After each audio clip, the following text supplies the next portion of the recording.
함께 보실 말씀 신명기 5장 17절 말씀입니다. 신명기 5장 17절 말씀, 아주 짧은 구절이죠. 함께 한번 읽겠습니다. 시작! 살인하지 말지니라. 이제 학기가 끝나고 방학을 해서 우리 청년들 마음이 많이 풀어져서 이제 회의해질 수 있는 아주 좋은 시간이죠. 여러분, 예배를 통하여서 우리 풀려가는 마음을 다시 한번 다잡고 하나님 말씀 안에 귀한 삶을 세워나갈 수 있는 저와 여러분의 삶이 되시기를 축복합니다. 이제 오늘 영아부가 다음 주까지인가요? 유치부가 다음 주까지인가? 유치부 끝났고, 여름 사역이 이제 시작돼서 벌써 오늘 끝난 부서가 있어요, 그렇죠? 영아부는 이제 다음 주일 한 번 더 하고, 그 다음에 어디죠? 그 다음 어디죠? 중등부? 고등부? 고등부. 야, 우리 청년들 참 고생이 많아요, 그렇죠? 방학 이제 여름 사역 시즌이 되면. 우리 청년부 수련회만 딱 참석하고 은혜 받고 딱 끝나면 얼마나 좋겠어. 근데 그 전에 영아부 섬기고 유치부 섬기고 중고등부 섬기고 유초등부 섬기고, 혹시 이거 다 가는 사람 있어요? 수련회 다 참석하는 사람? 아, 그건 없어요? 그래, 한두 부서는 빠지네. 아, 그래도 다행입니다. 한 번이라도 빠지면서 좀 쉬시면서. 여러분, 우리 청년부 수련회 정말 중요합니다. 아니, 이제 교사로 다른 부서 이제 섬기는 것도 아주 중요한데, 내가 채워지지 않으면 섬길 수가 없어요. 내가 말씀의 은혜로 충만하게 채워지지 않고 섬기면 올바른 섬김이 나타날 수가 없기 때문에, 우리 청년들, 우리 청년 수련회가 마지막 순서지만 이 은혜를 간절히 사모하며 또 간절히 기도하며 여러분의 맡은 부서 안에서도 아름다운 은혜가 충만하게 넘치시기를 주님의 이름으로 축복합니다. 네, 벌써 10계명 6번째 왔어요. 지난주에 4번째 계명했는데 왜 6번째 하느냐라고 의문을 품으실 수도 있어요. 근데 5월달에 어버이 주일 때 부모를 공경하라라고 해서 5번째 계명에 대해서 이미 충분하게 말씀을 나누었어요. 그래서 5번째는 건너뛰고 오늘 6번째로 이렇게 살인하지 말지니라라는 계명에 대해서 나누게 됐습니다. 건너뛴 게 아니에요. 했어요. 부모를 공경하라 했습니다. 건너뛴 게 아니에요. 나 사람 죽여봤다 혹시 사람 죽여봤다 없죠? 예. 그래서 10계명의 6번째 말씀, 살인하지 말지니라라는 이 아주 단순하고 명료한 명제죠. 그래서 이것들을 우리는 대부분 나는 사람을 죽인 적이 없기 때문에 그렇게 심각하게 생각하지는 않습니다. 그래서 어떻게 지켜야 할까에 대해서 막 크게 고민해보지 않았을 거예요, 대부분. 근데 혹시 마음속으로 한 번이라도 다른 사람 죽이는 거 혹시 생각해 본 적 있으신가요? 깊은 탄식과 함께 벌써 죽여도 수백 명을 죽였어. 그렇죠? 저도 제가 목사지만 제가 사람을 아주 많이 죽였어요. 속에서, 마음속에서. 제가 어렸을 때는 참 못된 생각을 많이 했던 것 같아요. 그래서 조금만 막 마음을 불편하게 하고 막 열받게 하고 그러면은 그 대상을 그냥 죽이는 게 아니라 아주 잔인한 방법을 가지고 죽이는 여러 가지 방법들을 좀 생각을 많이 했던 것 같아요. 그래서 하나님께서 이 명령하신 6번째 계명에 대해서 우리가 어떻게 지켜야 할까를 생각해 보면 이 문제가 절대 쉬운 문제가 아니다라는 것을 우리가 알 수가 있습니다. 특별히 전쟁에서의 살인이나 납태의 문제, 그리고 안락사의 문제, 또는 자살, 또는 사형, 이런 여러 가지 제도적인 살인의 문제들에 대해서 어느 하나 우리가 쉽게 단정 지어서 결론을 낼 수 있는 문제가 없다는 거죠. 그런데 예수님은 이 살인하지 말라라는 계명에 대해서 어떻게 확장해서 말씀하셨느냐? 확대가 아니고 확장이에요. 예수님은 이 살인하지 말라라는 개념을 우리에게 아주 큰 범위로 확장을 해서 말씀해 주셨어요.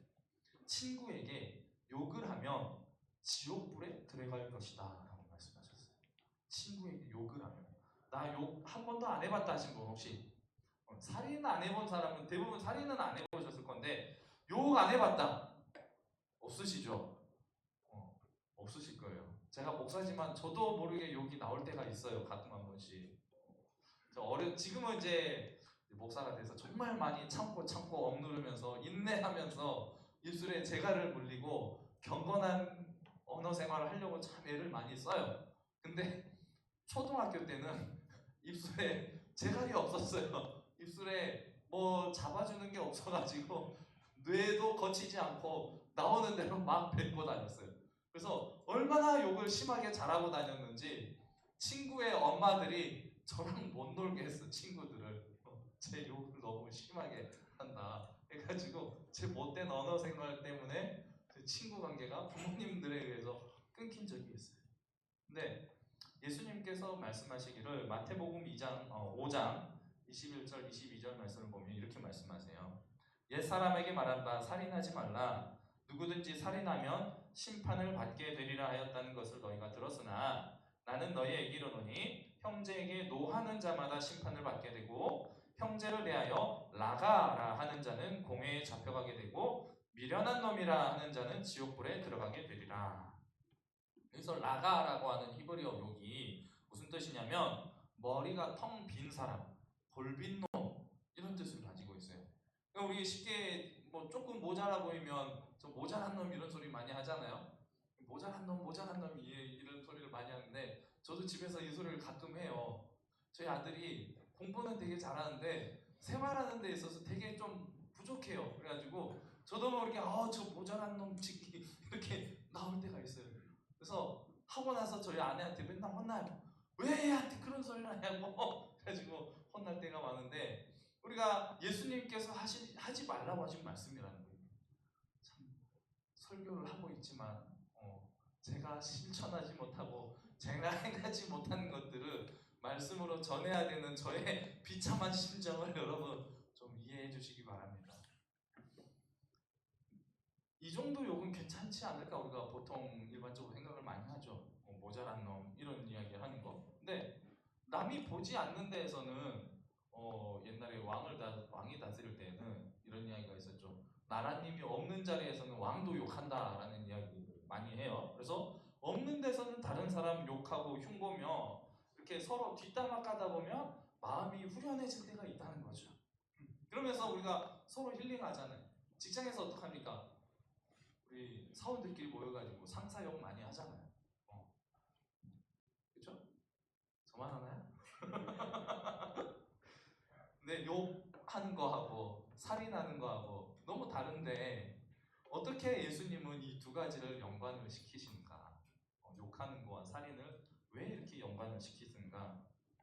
대부분의 그리스도인들은 예수님이 말씀하신 이 말씀을 심각하게 받아들이지 않습니다. 그냥 살인하지 말라라는 이 계명에 대해서 조금 더 강조하기 위해서 하신 말씀이다 정도로만 받아들이고 있다는 거죠.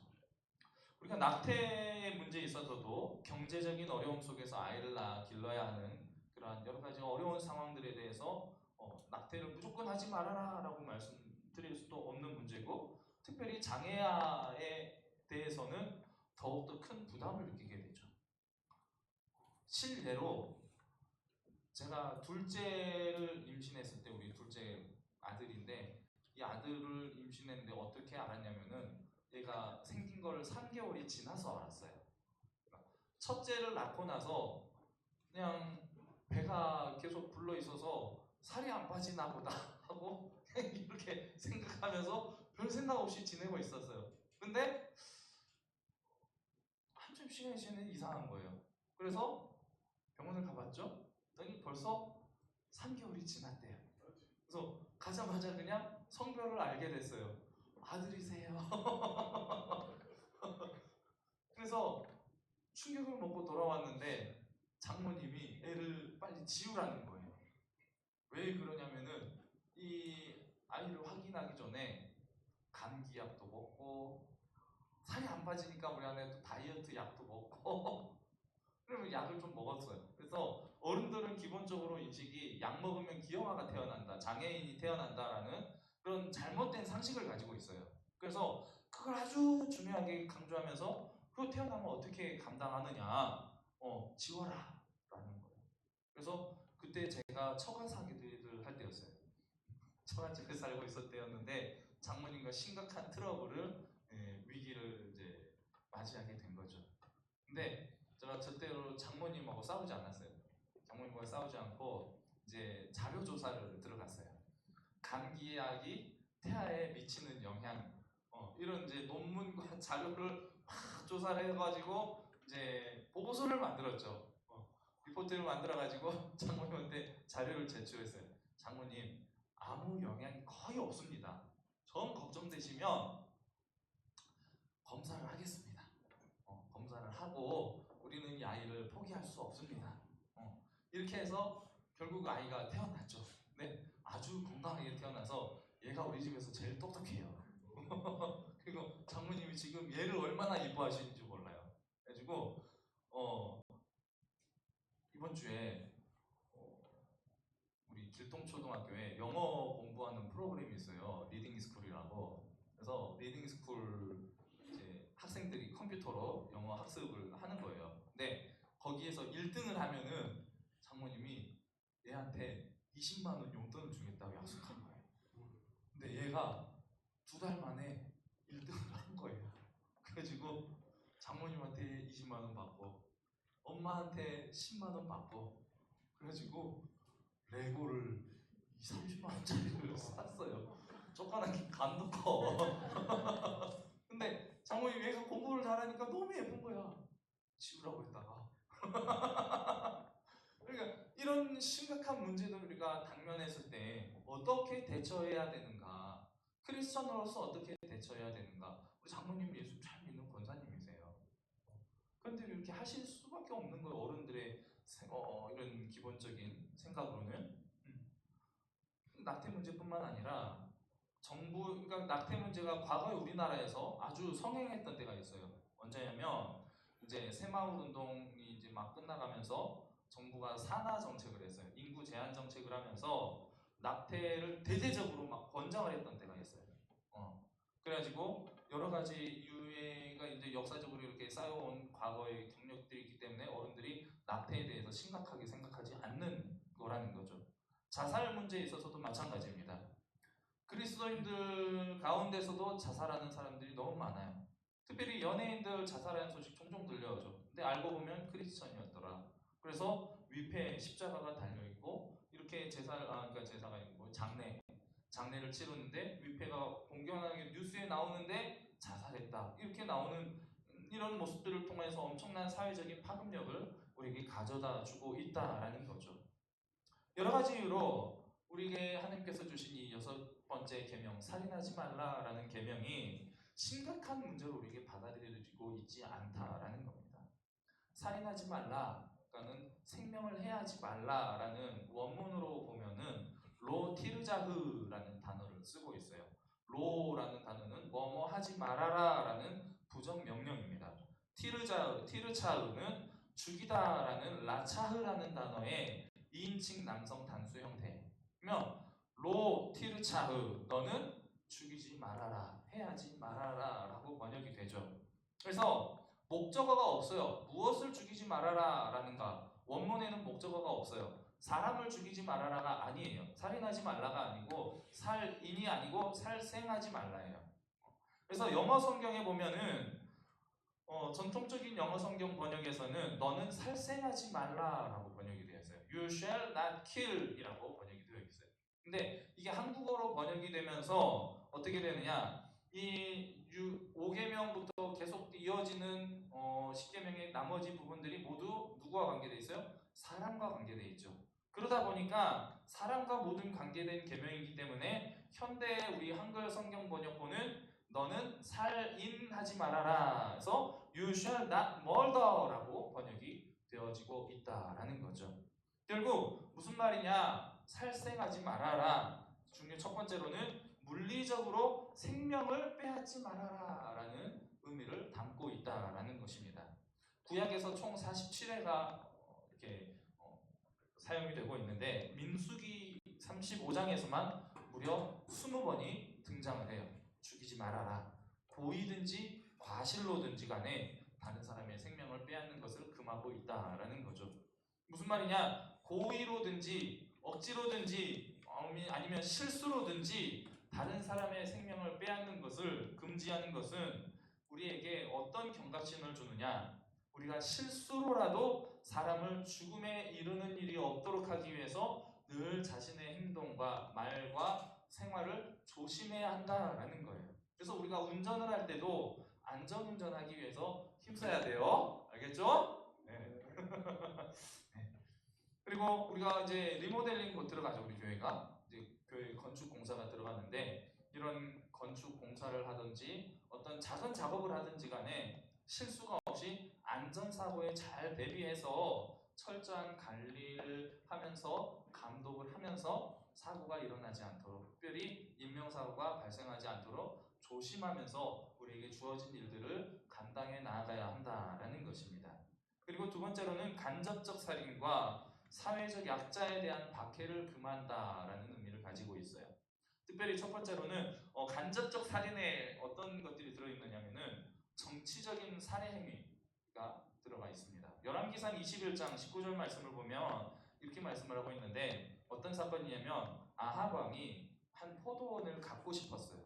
포도원을 너무 갖고 싶은데 차마 양심상 자기가 막 힘으로 빼앗을 수 있지만 왕의 권위로 근데 그거를 하지 않았어요. 근데 그래 너무 괴로워하면서 욕심은 나는데 이걸 어찌할 방도가 없어가지고 막 입맛도 떨어지고 막 얼굴이 다 죽어가는 거예요. 근데 이 못된 아내 이세벨이라는 아내가 이 남편의 풀 죽어 있는 얼굴을 보고 무슨 일이냐 물어보니까 내가 나봇이라는 사람의 포도원을 가지고 싶은데 그가 나에게 팔지 않는다. 하나님께 물려받은 기업이기 때문에 팔지 못한다라고 자꾸 이야기해서 내가 속이 상하다라고 이야기를 하는 거예요. 그러니까 이세벨이 거짓말로 꾸며가지고 나봇이 하나님을 저주하고 왕을 저주했다라는 거짓 증인들을 세워가지고 재판을 열어서 나봇을 죽여버립니다. 그리고 그 포도밭을 빼앗게 돼요. 이렇게 정치적인 형태를 통해서 사람을 죽음에 이르게 하는 일들이 일어났었다라는 거예요. 아합이 이 나봇이라는 사람을 직접적으로 살인한 것은 아닙니다. 하지만 겉으로는 법적인 절차를 따라서 정당한 절차 속에서 처형을 하게 된 거죠. 이렇게 우리가 사회 속에서 법의 이름을 빌려서 행해지는 수많은 정치적인 살해 행위가 얼마나 빈번하게 일어나고 있는지 모릅니다. 다른 사람의 기업을 빼앗기 위해서 어떤 재산을 빼앗기 위해서 명예를 빼앗기 위해서 법망을 교묘하게 이용해서 피해가면서 다른 사람에게 해를 끼치고 그로 인해서 그의 생명을 빼앗아가게 되는 이런 여러 가지 일들이 오늘날에도 우리 사회 속에서 다분하게 일어나고 있다라는 거죠. 또한 두 번째로는 사회적인 약자들을 해치는 일을 하지 말아라라는 의미를 담고 있습니다.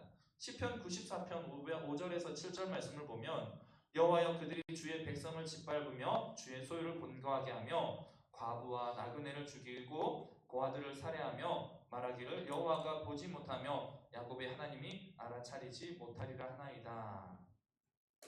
약자들, 사회적으로 연약한 사람들을 핍박하고 학대하는 일들은 그들의 삶의 가능성을 빼앗아 버리는 일이기 때문에 결국 사회적인 살인 행위가 된다라는 것입니다.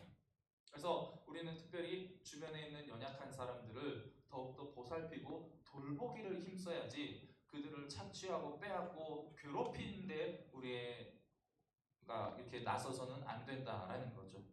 세 번째로는 혼의 살해를 금지하는 내용을 담고 있다라는 거죠. 특별히 성경에서는 처녀를 성폭행하는 것에 대해서 아주 심각하게 금지하고 있습니다. 신명기 22장 25절에서 27절 말씀을 보면 만일 남자가 어떤 약혼한 처녀를 들에서 만나서 강간하였으면 그 강간한 남자만 죽일 것이요 처녀에게는 아무것도 행하지 말 것은 처녀에게는 죽일 죄가 없음이라. 이 일은 사람이 일어나 그 이웃을 쳐 죽인 것과 같은 것이라. 남자가 처녀를 들에서 만난 까닭에 그 약혼한 처녀가 소리를 질러도 구원할 자가 없었습니다. 만약에 충분히 소리를 질러서 다른 사람에게 도움을 받을 수 있는 도심 안에서의 상황이었다면 두 사람을 다 죽여야 돼요. 근데 도움을 받을 수 없는 들판에서 아무리 소리쳐도 누구도 들을 수 없는 그곳에서 여자가 강간을 당해서 이렇게 피해를 당했다면은 이것은 이제 남자의 일방적인 살해 행위로 보고 남자만 처벌을 하고 여자는 죄가 없다고 여기는 거죠. 도심 안에서 왜 이거를 둘을 같이 처벌하느냐? 여자가 적극적으로 반항하고 또 도움을 구해야 한다는 거예요. 그런데 그러한 도움이 없이 그냥 조용히 당하기만 하면 성경에서는 여자도 암묵적인 동의가 있었다라고 판단을 한다는 거예요. 근데 실제로 여자의 입장에서는 어때요? 그런 무서운 상황이 닥치면 소리도 지를 수 없는 이런 상황이 되죠. 그걸 대비해서 이제 강간한 남자가 여자의 집에 가서 죽이지 않고 둘 사람을 죽이지 않고 결혼을 하게 만드는 제도가 있어요. 강간을 한 것에 대한 정당한 값을 치르고 대가를 치르고 그 여인을 아내로 맞이하는 거예요. 그래서 평생 동안 내 아내로 갚아가면서 살아가도록 하는 제도가 또 마련이 되어 있습니다. 처음에 두 사람을 죽여야 된다니까는 그런 법이 어디 있어라고 깜짝 놀라면서 저를 보시는 분들이 몇 분 계시는데 성경이 그렇게 매몰찬 법을 우리에게 주는 것이 아니라는 것을 여러분 잘 기억하시기 바랍니다. 이렇게 여인의 처녀성을 빼앗아 간다는 것은 그 여인을 살해한 것과 같은 행위다라고 성경은 간주하는 거예요. 여인의 생명을 앗아간 것이다. 그래서 여러분 혼전 순결을 그래서 우리가 잘 지켜야 한다는 거예요. 여러분 연애하고 이렇게 만남을 가지면서 결혼 전에 서로를 그냥 배려의 차원에서가 아니고 성경이 이것을 살해 행위로 규정하고 있기 때문에 나의 생명을 지키고 너의 생명을 지키는 차원에서라도 우리가 이러한 규칙들을 잘 지켜야 할 의무가 성도들에게 있다라는 것을 여러분 잘 기억하셨으면 좋겠습니다. 그리고 또 혼의 살인, 또 존재론적인 살인을 우리에게 금지하는 계명이다. 성경에서 인간의 죽음은 심장과 뇌가 더 이상 작동하지 않는 생물학적인 죽음만을 의미하지 않습니다. 창세기 2장 17절 보면은 선악을 알게 하는 나무의 열매는 먹지 말라. 내가 먹는 날에는 반드시 죽으리라 라고 하나님께서 명령하시죠. 근데 이 선악과를 따먹음으로 인해서 아담과 하와가 어떻게 됐습니까? 그 자리에서 바로 죽은 건 아니에요. 근데 어떻게 됐어요? 하나님께 저주를 받아서 그 순간 하나님과의 관계가 끊어지게 되었죠. 하나님과 관계가 끊어지게 되었다는 것은 무슨 말입니까? 우리에게 생명을 주신 생명의 근원 되시는 하나님과의 관계가 끊어짐으로 인하여서 그 생명이 하나님으로부터 더 이상 공급받게 되지 못함으로 인하여서 그 생명이 그 순간 끊어지게 되었다라는 거예요. 결국 신과 하나님과의 단절은 나의 혼이 죽음을 맞이하게 되었다라는 것을 의미한다라는 거죠. 그래서 살인의 계명은 근본적으로 혼의 죽음을 금지하는 계명이다라고 할 수가 있는 것입니다. 그래서 예수님이 친구를 향하여서 나가라 미련한 놈이라 라고 욕하는 자가 지옥불에 들어갈 것이라고 말씀하신 것은 이런 혼의 살인, 존재론적인 살인에 대해서 금지하는 말씀이다라고 우리가 해석을 할 수가 있는 것입니다. 형제에게 욕을 함으로 인해서 그 형제의 마음을 죽이기 때문에 그 형제의 혼을 죽이게 되기 때문에 이것이 정말로 큰 살해 행위가 되기 때문에 우리는 우리의 언행과 마음과 우리의 행동을 정말로 조심하면서 살아가야 한다라는 거예요. 우리가 살인을 해서 안 되는 이유가 무엇이냐? 창세기 9장 4절에서 6절 말씀을 보면 고기를 그 생명되는 피째 먹지 말 것이니라. 내가 반드시 너희의 피, 곧 너희의 생명의 피를 찾으리니 짐승이면 그 짐승에게서 사람이나 사람의 형제면 그에게서 그의 생명을 찾으리라. 다른 사람의 피를 흘리면 그 사람의 피도 흘릴 것이니 이는 하나님이 자기 형상대로 사람을 지으셨음이니라. 우리가 하나님의 형상대로 지음받았기 때문에 우리가 사람을 죽여서는 안 된다. 사람을 죽이면 그것이 하나님의 형상을 깨트리는 악한 행위가 되기 때문에 우리는 살해 행위에 대해서 특별히 조심해야 한다라는 겁니다. 이 말씀은 사람의 신분의 고하, 남녀노소를 막론하고 모든 사람들은 하나님 앞에서 존엄한 생명을 가진 존귀한 존재이며 합당하게 마땅히 보호를 받아야 할 존재다라는 것을 우리에게 가르쳐주는 말씀이라는 겁니다. 우리의 생명은 하나님께서 부여해 주신 생명을 선물로 받은 존재이기 때문에 우리의 피는 하나님의 형상으로 지음받은 자의 피라는 거예요. 그래서 우리는 하나님이 주신 이 생명을 가지고 이 땅에서 하나님의 소명을 따라서 이 생명의 무한한 가능성을 세상 속에서 드러내고 나타내며 하나님의 형상대로 그에 합당하게 살아가야 하는 존재다라는 것을 여러분 잘 기억하시기 바랍니다. 그래서 우리 길동교회는 심각하게 금지하는 사항이 하나 있어요. 뭘 먹으면 안 돼요? 이거 먹으면 안 돼요. 우리 길동교회만의 유일한 금지 사항이죠. 저 우리 교회 와서 처음 들었어요. 그래서 물론 먹을 수 있는 자유는 있지만 이것들로 인해서 다른 사람이 시험이 들거나 우리 공동체가 시험이 들면 안 되기 때문에 우리가 그거 하나 먹고 안 먹고가 중요한 게 아니고 이걸 먹음으로 해서 믿음이 연약한 자가 시험에 들 수 있기 때문에 우리는 그 사람들을 위해서 덕을 세우기 위해서 참을 수도 있어야 한다라는 거죠. 우리 가운데 술 좋아하는 사람 많이 있잖아요, 그렇죠? 대놓고 여기 안에서 우리끼리 먹지는 않지만 저 뒤에 가서 안 보는 데서 조용히 한 잔씩 하시는 분들이 계시는 걸로 알고 있어요.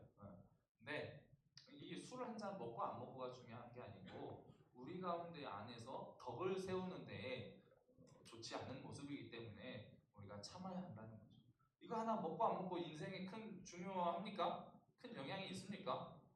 남에게 시험에 빠지게 한다면 저는 이 순대를 평생 안 먹고 살 수 있어요. 물론 제가 과거에는 아주 좋아했던 음식이에요. 아주 잘 먹었던 음식인데 우리 길동교회 와서는 여러분하고 신방하면서 저랑 순댓국 먹은 사람 없죠?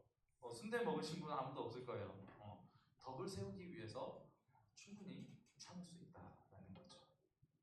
성경에서는 살인한 사람은 반드시 죽이라고 명령하고 있습니다.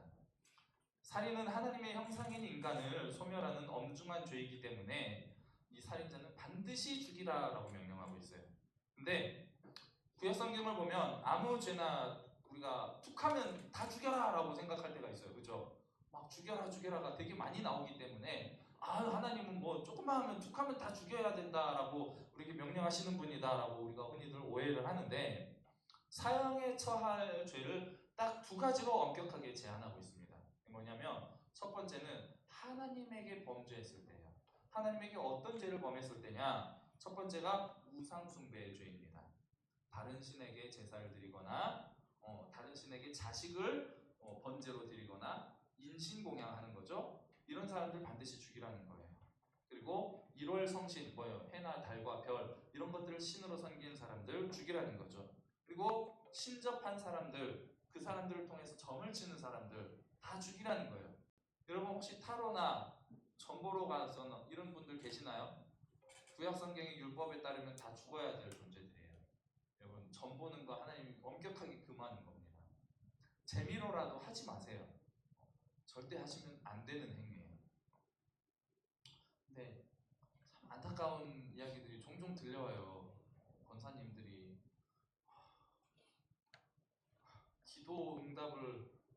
기도를 했는데 응답이 없어.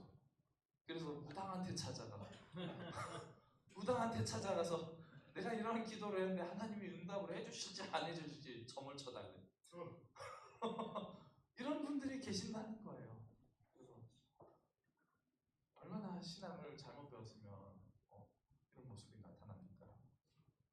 이렇게 우상숭배하는 죄에 대해서 하나님 반드시 죽이라라고 명령하셨고 또 한 가지는 하나님을 또는 하나님의 이름을 모독한 사람을 반드시 죽여라.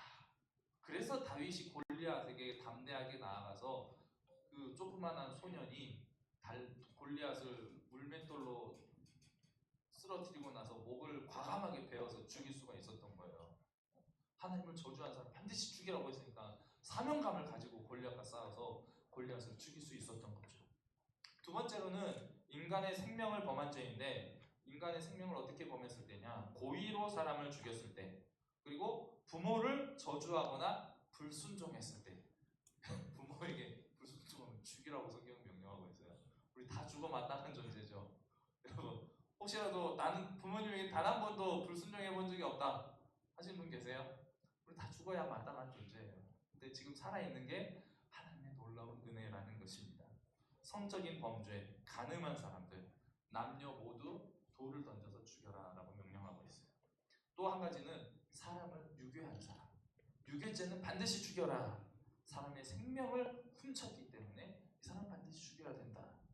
여러분 중국이나 요즘 필리핀이나 이런 데 아주 위험하죠. 혼자서 여행 가서 죽어서 돌아오는 사람, 돌아오지도 못하는 사람들이 너무 많아요. 특별히 중국 같은 경우는 이제 장기 밀매가 너무 심해서 이제 장기 이렇게 판매하는 사람들이 납치를 해가지고 장기를 적출해서 다 팔아버리고 이렇게 하는 사람들이 너무 많아요. 그래서 여러분 여행 다닐 때 정말 조심하셔야 돼요. 여러분의 생명을 지켜야 됩니다. 어떻게? 적극적으로. 지금까지 이렇게 10계명의 6번째 계명, 인간의 생명을 해치지 말아라 라는 부분에 대해서 함께 말씀을 나누었는데, 우리 인간에게 주신 이 생명은 하나님이 주신 선물이기 때문에 함부로 뺏을 수 없는 것이다 라는 것을 여러분 잘 기억하셨으면 좋겠습니다. 그래서 우리 그리스도인들은 세상에 존재하는 여러 가지 형태의 살인에 대해서 어떻게 해야 될까요? 그냥 이거 하면 안 돼 라는 소극적인 태도로만 머물러 있으면 될까요? 제가 10계명을 말씀드릴 때 항상 두 가지 측면을 같이 생각해야 된다는 걸 늘 말씀드리죠. 소극적인 측면에서 우리가 나를 스스로 지켜야 되는 부분에 대해서, 그리고 적극적인 측면에서 한 발짝 더 나아가서 우리가 어떻게 행해야 할 것인가, 이런 부분을 함께 고려해 봐야 된다라는 거예요. 낙태나 안락사, 자살, 사형제도, 이런 정당한 전쟁의 문제에 대해서 우리가 함부로 낙태는 무조건 해서 안 된다라고 말할 수도 없는 문제고, 안락사는 살인이다, 자살하면 무조건 구원 못 받는다, 사형제도는 우리 가운데 마땅히 지속이 되어야 된다, 뭐 이런 여러 가지 이유들에 대해서 우리가 이야기로는 말로는 쉽게 할 수가 있어요. 근데 이 우리 실제적인 삶 속에서 이러한 문제들을 어느 하나 쉽게 풀어낼 수 있는 문제가 없다는 거예요. 하지만 이런 현실적인 문제를 우리가 어떻게 해야 됩니까?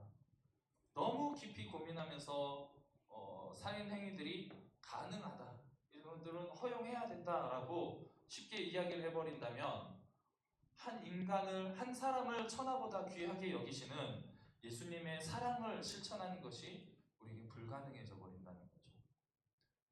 일부 복음주의자들은 현대의 우리 산업사회와 금융자본주의 속에서 나타나는 이런 여러 가지 복잡하고 다양한 문제들에 대해서 사랑의 법으로 다 해결할 수 있다라고 너무나 쉽게 주장을 해요.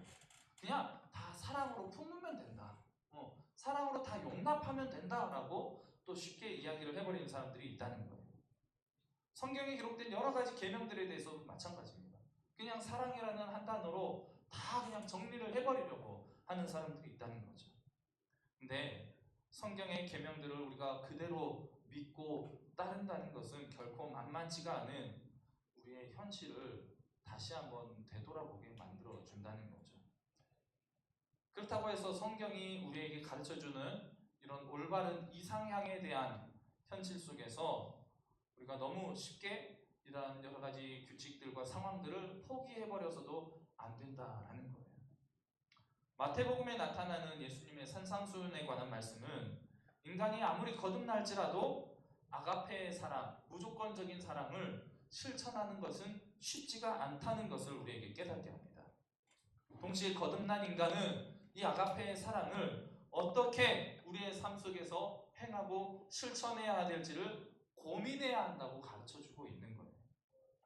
이 아가페적인 사랑을 우리가 완전히 실천하면서 살아가기가 불가능하지만, 그래도 이것을 우리가 실천하려고 행하려고 애써야 하는 것이 우리에게 주어진 의무다라는 거죠.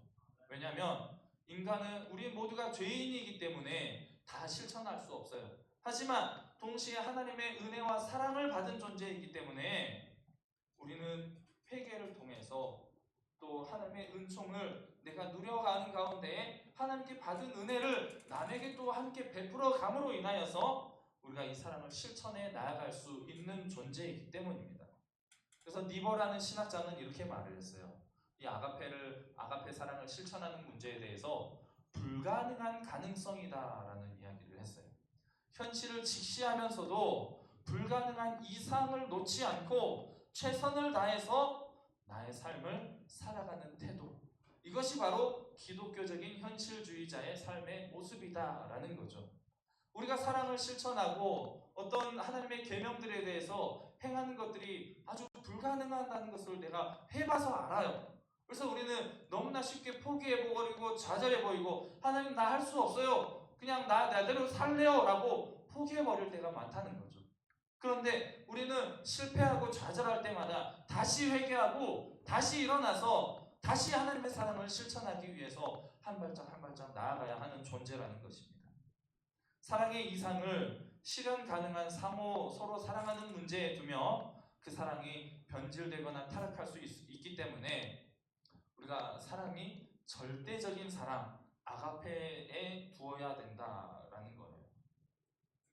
그러면서도 우리 성도들은 사회적으로 그리고 정치적으로 여러 가지 상황 속에서 모든 요소들, 특히 우리의 인간의 이기심과 권력의 요소들을 고려하면서 현실적인 대안들을 만들어가기 위해서 애쓰고 힘써야 한다라는 거예요.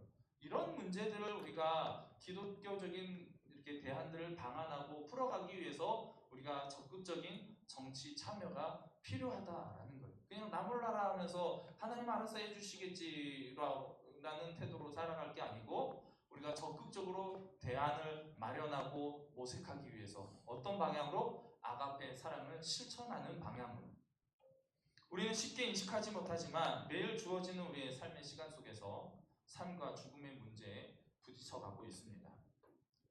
그렇다면 우리는 우리의 생명을 가지고 어떻게 살아가야 하는가에 대해서 조금 더 심각하게 고민을 해봐야 된다는 거죠.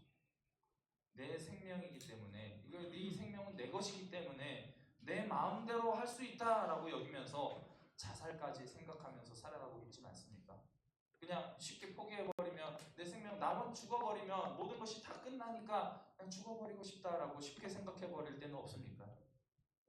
반대로 우리의 생명이 하나님이 주신 선물이기 때문에 이 생명은 정말로 소중하고 귀한 것이야 라고 생각하면서 내 자신을 지키기 위해서 또 다른 사람의 생명을 지키기 위해서 애쓰면서 살아가고 있습니까? 다른 사람의 생명을 어떤 자세로 우리가 대하고 있습니까?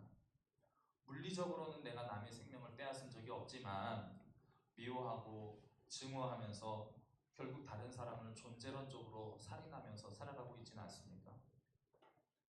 다른 이들의 생명을 내가 얼만큼 소중하게 여기면서 살아가고 있습니까? 그저 다른 사람의 생명을 빼앗지만 않으면 된다라는 생각으로 살아가면서 예수님의 말씀처럼 친구들에게 또는 내 주변에 있는 사람들에게 나가라고 골빈 놈, 미련한 놈, 모자란 놈 욕하지 않고 그렇게만 살아가면 되는 것이 아닌가라고 생각하고 있지는 않습니까? 짐 엘리어트라는 선교사는 5명의 선교사와 함께 미전도 부족을 향해서 선교하기 위해 나갔습니다. 아우카스 부족이라는 아주 미개하고 원시적인 종족에게 선교사로 복음을 전하기 위해서 갔어요. 그런데 어떻게 됐습니까? 복음은 한마디도 전하지 못하고 그냥 죽었습니다. 그 부족 사람들에게. 사실 엘리어트라는 이 선교사는 아주 뛰어난 설교가였어요. 그래서 이 선교사님이 이 정말 보잘것없어 보이는 미개한 부족에게 선교사로 나아간다고 했을 때 수많은 사람들이 가지 말아라라고 말렸다는 거예요. 너의 그 뛰어난 설교로 우리가 은혜 받고 싶다. 나가지 말아라. 선교사로 나가기 너무 아깝다. 수많은 사람들이 만류했다는 거죠. 그런데 주님이 세상을 사랑하신 것처럼 내가 이들을 사랑하는 것만이 내가 나에게 주어진 십자가를 지고 주님을 따르는 길이라는 것을 확신하고 이 짐 엘리어트 선교사는 그들을 만나자마자 죽임을 당하게 되었다는 거죠. 그런데 그의 부인이 이 짐 엘리어트 선교사님과 그 동료들의 죽음에 대해서 글을 쓴 내용을 보면 이렇게 이야기를 하고 있어요. 짐과 다른 네 선교사를 사람들은 영웅이나 순교자라고 칭송하면서 이야기를 합니다. 하지만 저는 이 이야기에 동의하지 않습니다. 아마 돌아가신 그 5분도 이에 동의하지 않을 것입니다. 그리스도를 위하여서 산다는 것과 그리스도를 위해 죽는다는 것이 큰 차이가 있을까요? 그리스도를 위해서 죽는다는 것은 그리스도를 위하여 사는 삶의 논리적인 결과가 아닐까요? 사도 바울이 말씀했듯이 하나님을 위해 사는 것은 매일같이 내가 죽는다는 것 아닙니까? 하나님을 위하여 산다는 것은 그리스도를 얻기 위하여 모든 것을 잃는다는 것을 의미한다는 것입니다. 그러므로 우리의 생명을 얻기 위해 그 그 생명을 버리는 것을 말합니다. 라고 말을 하면서 자신의 남편과 그의 동료들의 죽음은 그냥 헛된 죽음이 아니었고 그리스도를 위한 삶의 연장이었다라는 고백을 하고 있는 거죠. 수많은 전도자들이 죽음을 앞두고도 담대하게 복음을 선포하며 죽을 것을 뻔히 알면서도 죽을 자리로 나아갔던 수많은 사람들을 우리는 기억합니다. 성경에서는 자살을 금지하고 있지만 나라를 위해서 자신을 희생하는 사람들, 타인을 위해서 스스로를 죽음으로 내모는 사람들, 이러한 죽음까지도 성경이 금하고 있지는 않다는 거죠. 오히려 예수님은 이렇게 말씀합니다. 요한복음 15장 13절에서 14절입니다. 우리 한번 다 같이 함께 읽어볼까요? 시작! 사람이 친구를 위하여 자기 목숨을 버리면 이보다 더 큰 사랑이 없나니 너희는 내가 명하는 대로 행하면 곧 나의 친구라. 여러분, 삶과 죽음 어떤 것이 더 값진 것일까요? 예수님은 우리를 살리시기 위해서 스스로 죽음을 맞이하기 위해서 이 세상에 사람의 몸을 입고 오신 분이십니다. 하나님 일환이 되어서 죽음을 자처하심으로 인해서 만인의 생명을 구원하셨습니다. 그렇다면 우리는 이 6번째 살인하지 말지니라는 계명을 대할 때 우리가 어떠한 마음으로 이 계명을 대하며 살아가야 할지 정말 심각하게 고민해 보아야 할 문제라는 것입니다. 내 생명을 살리고자 애쓰는 것이 과연 그리스도인에게 바람직한 삶일까? 나 혼자 살기 위해서 아둥바둥 발버둥 치는 것이 과연 아름다운 올바른 삶일 것인가? 자청해서 죽을 필요는 없지만 우리의 삶이 죽음보다도 반드시 값진 것인가? 라는 질문을 해보지가 않을 수 없을 것입니다. 여러분, 죽음은 영원한 생명을 향해 나아가는 하나의 관문에 불과합니다. 나의 생명을 다른 사람의 생명을 살리기 위해서 내어놓을 때에 하나님은 우리를 하나님의 미랄로 쓰셔서 수많은 생명을 구원의 길로 인도할 수 있는 아름다운 축복의 문으로 사용하실 줄 믿습니다. 그렇다면 우리는 살인하지 말라라는 계명을 통하여서 단순히 소극적인 차원에서 남의 생명을 지키는 것에서 끝날 것이 아니라 한 발짝 더 나아가서 다른 사람의 생명을, 그 영혼의 생명을 살리기 위하여서 나의 삶을 다하여서 나의 목숨을 다하여서 복음을 전하고 그들을 구원의 길로 인도하는 것이 바로 살인하지 말지니라라는 계명을 올바르게 이해하고 잘 지키는 삶의 모습이 될 줄로 믿습니다. 함께 기도하겠습니다. 주님, 우리를 하나님의 형상대로 지으시고 생명을 주심에 감사드립니다. 하나님이 주신 귀한 생명의 시간들을 한 시간 한 시간 소중하게 여기며 나의 생명과 타인의 생명을 지키고 보존하는 데 힘쓰는 아름다운 인생이 되게 하여 주시옵소서. 또한 타인의 영혼을 구원하기 위해서 더욱더 힘쓰는 복음의 일꾼이 될 수 있도록 그리스도의 생명으로 우리 가운데 충만하게 채워 주시옵소서. 우리를 죄에서 구원하신 예수 그리스도의 이름으로 기도드립니다. 아멘.